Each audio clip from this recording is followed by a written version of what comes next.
Now, I want to go to Rob Dew and, of course, Aaron Dykes, who we sent up to Massachusetts. They were up there in Lexington, where 234 years ago in 1775, the Revolutionary War started when the Redcoats came to confiscate the guns. Now, the media would tell you the Redcoats didn't exist, it wasn't about guns, and that didn't happen. There was actually a big university professor who said it wasn't about gun confiscation and that the colonies were anti-gun. We exposed him. He lost his tenure. So I'm not even joking. See, we're entering a new world now where there's no EU, but there is a EU, and where there's no Lexington and Concord, but there is. And where where Obama's cutting the budget by half when he spent more than all presidents before him combined.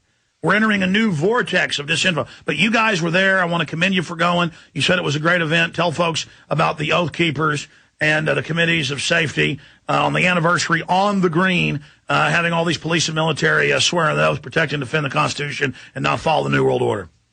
That was a pretty amazing event that we attended, and I'd like to thank the guys at Oath Keepers and committees of safety for making us feel welcome, giving us their time. We got a lot of good interviews right before the event, during the event, after the event. And then we watched the reenactment that morning.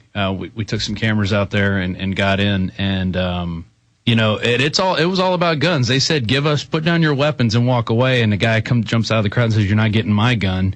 And that's what it was about, period. They wanted their guns.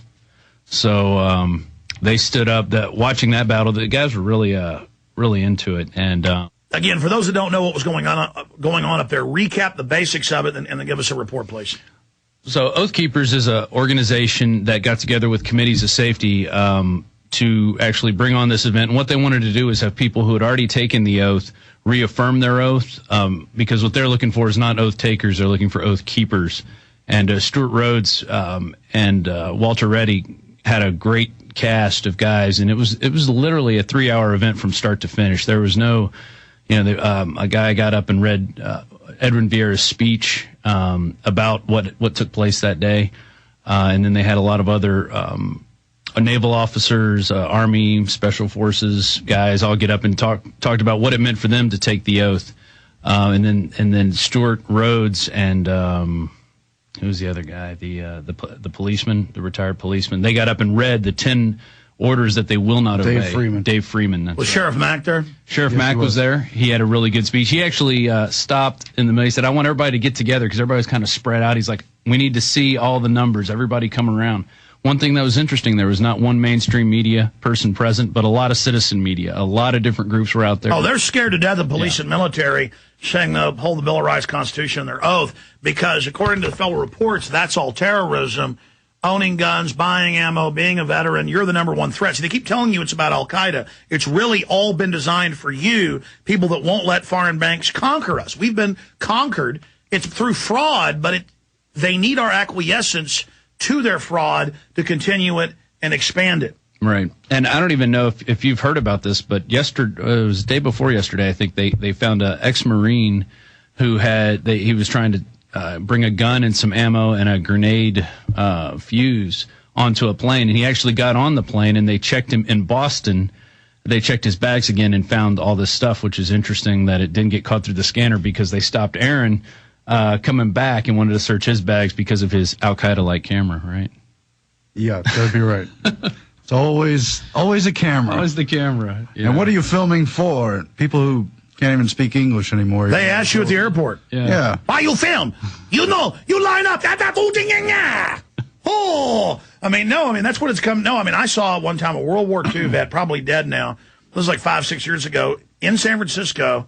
He's getting on a plane to go to Hawaii to the World War II memorial. He'd been in the battle. And he literally, they had this security firm that were wearing like bright blue commando outfits in these blackbird grays, and he had an oxygen bottle. They were jabbing him, going, and because that's who they're going to use. I've got the FEMA drill with foreign troops for us right here that's coming up. National Level Exercise 2009. And I guess that's the new patriotism. So you had foreigners going, Alex, they're pulling me over. They pull me over for a camera, and the woman next to me is being extra searched for a knitting kit, a crocheting kit. No, but it's about training us. We're the enemy. It's the good law-abiding slaves must be taught, and they're importing people from third world police states who are used to this and who enjoy, frankly, bossing the American people around. Okay, guys, you had a lot of fun. Clear COINTELPRO was there. I don't want to get into that, though, too much. Just classic behavior by these people. So finish up the report about evil Americans saying they'll follow the Bill of Rights and Constitution. Yeah, so there was about, 350 people there? It was a good estimate. I think it may have been as much as 500. I'm not sure. Yeah, it was. But then the main Paul Revere event had about 5,000. The main event the next morning, had 5,000 people. And they did put a little speech in there about 9/11 before how we were attacked on that day. And, that was the last time we had a call to action, attack on our country. That's why we've set up a police state for all of you patriots here today. It's all for you. But turn in your guns or Al-Qaeda will get you. I'm fighting Al-Qaeda. Al-Qaeda is a white guy or black guy owning a firearm. Arrest them all. Go ahead. So also, Oath Keepers had a great ceremony. Captain Larry Bailey, who's an ex-Navy SEAL, he administered the oath. I actually took the oath with a lot of other people who were non-military also took the oath. They were allowing them to. So it was pretty serious, pretty solemn event. A lot of good speeches, and so I'm there, Alex. I'm in. You're with Al-Qaeda now. I'm with Al-Qaeda, and Oath Keepers wanted to give you a shirt. They sent us sent one for you here, and so here you go. There's a nice Oath Keepers shirt. You can keep. You said a lot of supporters of the show. There was a rumor that I was going to be there. Yeah. Not only did they ask and demand that Alex Jones show up, but started rumors. I think Alex Jones is here. I saw him over there. Really? Is he come? No, folks, he's not coming. Send his support. He's got to do the show for many more listeners, right? We had a great interview with the guy who wrote the 29 Palm survey. Well done. Really, and here's a copy of it for you, autographed for you. He was excellent. A nice guy. And that's the Marine, because he knew they were doing these questionnaires, so he thought he would do one and then so he could make it public. That was the way he got it out. But and so this is all for the new Obama film. Also, I want to make an announcement about the new Obama film right now. I could release it July 4th and make it still good and powerful.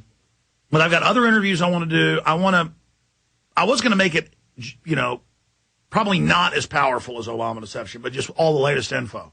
And I thought, no, I'm going to make it more powerful. So now it's going to come out September 1st. That's it. That's the launch date, that Tuesday or Wednesday or whatever it is. I think it's a Tuesday. It is coming out September 1st. I mean, it'll be done by the end of July, because we're shifting into a chemtrail film we're making after that. But we've got a race, but that's only a month and a half more, really. So we've got more time now to do a few more interviews.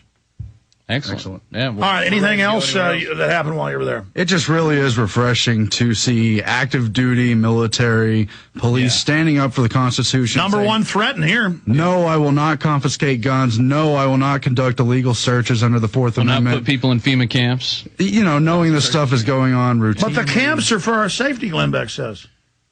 We also met the masked Marine, who's a young guy who is still a Marine right now. He took the oath, and he's going to end up being a liaison. Did you say the masked? The masked Marine. He did a couple YouTube videos where him and his guys, they basically study the Constitution, all of his Marine buddies. And so they're really – so I think the Al-Qaeda-tution, anything of Al-Qaeda. Yeah, exactly. No, really, they built this grid for fighting Al-Qaeda. Now they're going, by the way, the whole thing's for you, the American people. Right. You are Al-Qaeda.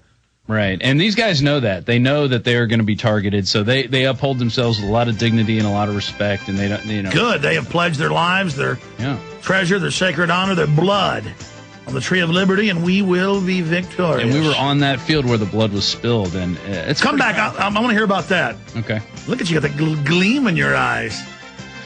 You are fulfilling your destiny. All right, we'll be right back, ladies and gentlemen. 70-second break, the final hour.